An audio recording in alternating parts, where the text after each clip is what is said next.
Hello friends, তো সবাই কেমন আছো? আশা করি ভালো আছো। আমরা কিন্তু বেশ ভালো আছি। তো চলে এলাম জামাই ষষ্ঠীর ব্লগ নিয়ে।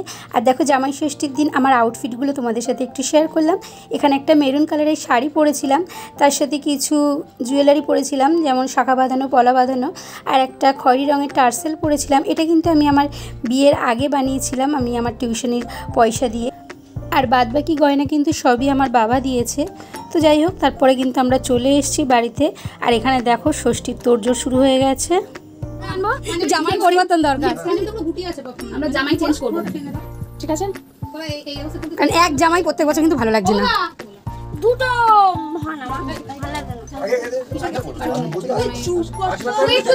প্রদীপটা ওই ঘরে রেখে আয় বাবা, তারপরে পাখাটা একটু ছেড়ে দিই, বাবা দাদাই আসুক, তারপরে প্রদীপটা ছেড়ে সেই লেভেলের গরম তো, তাও এবছর একটু মনে হচ্ছে তুলনামূলকভাবে কম।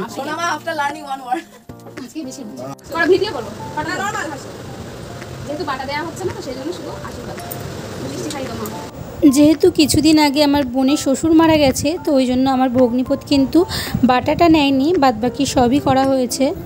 তো আমরা তিন বোন একসাথে থাকলে কিন্তু ভীষণই মজা হয়। আর আমাদের আলোচনার বিষয়টাও তোমরা শুনতে পেলে যে আমাদের এবার জামাই পরিবর্তন দরকার। প্রতি বছর একই জামাই ষষ্ঠী দেওয়া ভালো লাগছে না।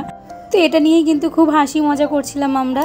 তারপরে ফটো সেশন শুরু হয়ে গেছে। আর দেখো এখানে কোন জামাই কি দিয়েছে বাবাকে, তো বাবা সেগুলোই এখন প্যাকেট ধরে ধরে দেখাচ্ছে। এরপর চলে আসবো লাঞ্চে। আর লাঞ্চে ছিল মাছের মাথা দিয়ে ডাল, তার সাথে ডিম ভাজা, কাতলা মাছের ঝাল, চিংড়ি মাছের মালাইকারি, খাসির মাংস, চাটনি, পায়েস, মিষ্টি, এইগুলোই ছিল।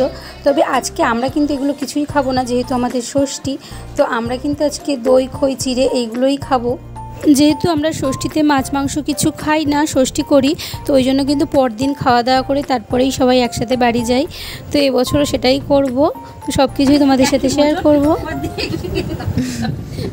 এই অশান্তি ভোজনের দায় হচ্ছে আমার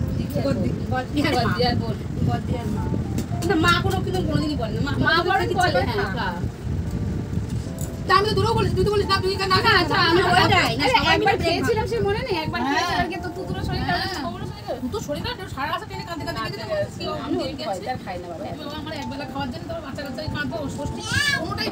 তারপরে কি তুই তো বাবা কাঁদিনি কোনোদিন, কি শরীর খারাপ হয়নি, কিন্তু ওই ইমিডিয়েট মানে অ্যাকশন, ইনস্ট্যান্ট অ্যাকশন। কারণ ওই সময় তো জ্বর হওয়ার কোনো কারণ নেই, বসে এখন ছাড়িয়ে গেছে ছেলে জ্বর আসতে পারে। তো আমরা যখন সবাই মিলে একসাথে বসেছি খেতে, তো আলোচনা তো হবেই। আর আলোচনার বিষয় ছিল যেহেতু জামাই মায়ের তো ষষ্ঠী কেন আমরা করব, এই নিয়েই আলোচনা হচ্ছিল। তো যাই হোক, যেহেতু আমরা প্রথম থেকেই ষষ্ঠী করি, তো সেটা তো আর বন্ধ করা যায় না। আর রাত্রে মা করেছিল লুচি, তার সাথে ছিল ছোলার ডাল। তো ব্যাস, এই ছিল আজকের মিনি ব্লগ। খুব শিগগিরই দেখা হচ্ছে নেক্সট মিনি ব্লগে। টাটা।